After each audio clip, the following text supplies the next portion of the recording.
Michael Irons and the Great Continent by Nathan Moore. Chapter 16. Within the Earthen Ark.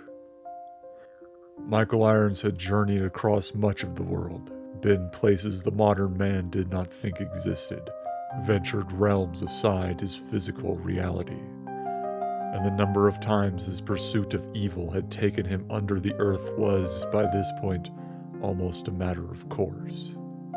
On this occasion, however, he was intrigued, for the site in question did not seem occult in nature, for while it was of a lost civilization, certainly, it was, instead of being impossibly vast or carved from bizarre stone, comprehensible to him. The ceilings were simple and functional. The immense rough-hewn stones were placed with deft care, and the span of this space, while each corridor and chamber was not stunning in size, when put together it all spoke of a city below the earth. Hundreds of homes for thousands of individuals, stables, granaries, wells. People had lived here. Why here and not above ground, who could say? Whatever the reason, it was beyond him. "Stunning, isn't it?" The appreciative eyes of Irons cooled to their stoic blue once more as he turned to eye the Turk whom he had been tracking. Dark hair, dark eyes, and a robust figure capable of startling speed and power. He was a mercenary for hire, a slaver, a killer, a Turkish rendition of who Irons had been over a decade past. Except, instead of a deeply hidden despondence for the dark deeds done, the slaver's brown eyes were casual and bright, perfectly at ease with his place in the world. "I wanted to see if you would follow me into such a strange place, or if you would cringe from it," the Turk chuckled, approaching casualty, hand on his lithe scimitar. Irons neither moved nor took his eyes from his opponent. "I have seen stranger." "Oh?" The Turk's eyes actually glittered, interested by the prospect. A black underworld to contain a crack in reality, a hidden breach to hold back the rupture made by Lucifer's fall. Pygmies in the New World. More than that beside. He casually drew his two-handed greatsword, not bothering with his twin flintlocks, though loaded and ready. But this place, not strange at all. It was a dwelling place, a shelter. He looked around once more, the contemplative distance in his eyes returning for a moment. Perhaps to escape or hide. "Perceptive, infidel?" And the Turk gestured magnanimously at their subterranean surroundings, in a way that an old tribesman demonstrates a story. "The people of the land offended Allah, and so he threw down the sky upon them, and for 40 years fire and brimstone scorched the earth. When all the world was destroyed and no one lived who remembered it as it was, only then did the cleansing wrath of Allah cease. But you need not fear the wrath of Allah, infidel." The Turk smiled, drawing his scimitar. "A simple fear of steel will do." Irons felt his eyes drift from the Turk to the chamber in which they were. The ceiling was not so low that his sword would accidentally find it in a high swing, nor were the walls so tight he would need to consider how broad his stroke. But neither did these dimensions give him free rein. His blue eyes locked back onto the dark brown ones of the Turk, taking in his stance, the way he held the blade, the way his boots stepped, sure and confident.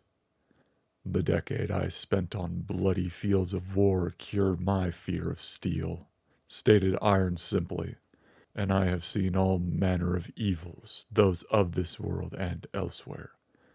I have seen an eye that is not of this world, been gripped within tendrils not formed by the hand of God."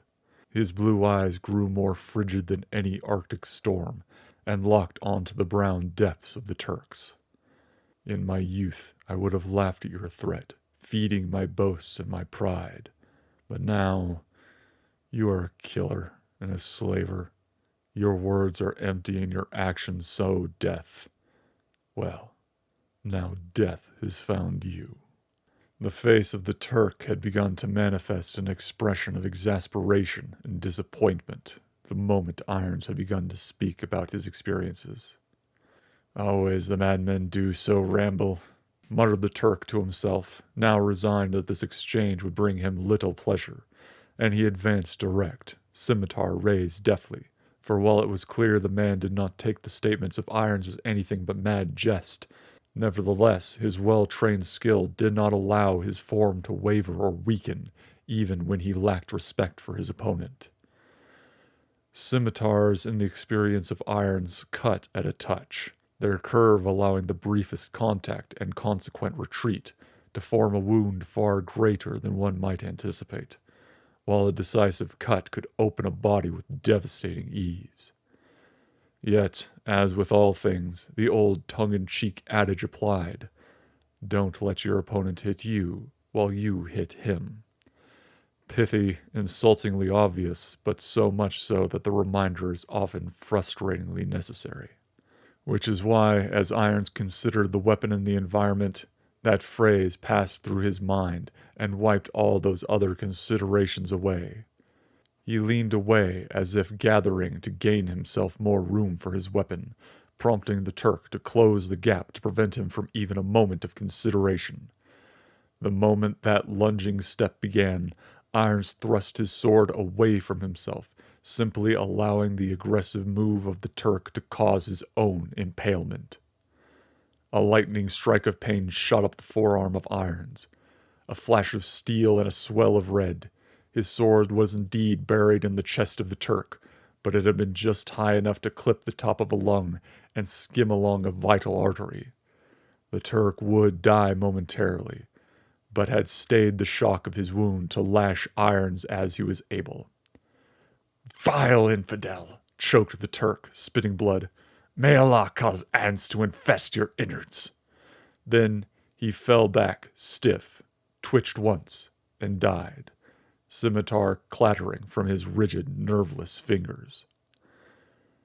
Even back in his youth, war had instructed Irons that bandage and medicines were vital to have on one's person at all times. Thus, he produced a curved needle and, with far greater familiarity of performing the task on his own flesh than he cared to admit, Irons stitched his wound tight, using the prick of the needle and the sharp pain of the taut line to chastise himself for underestimating his enemy.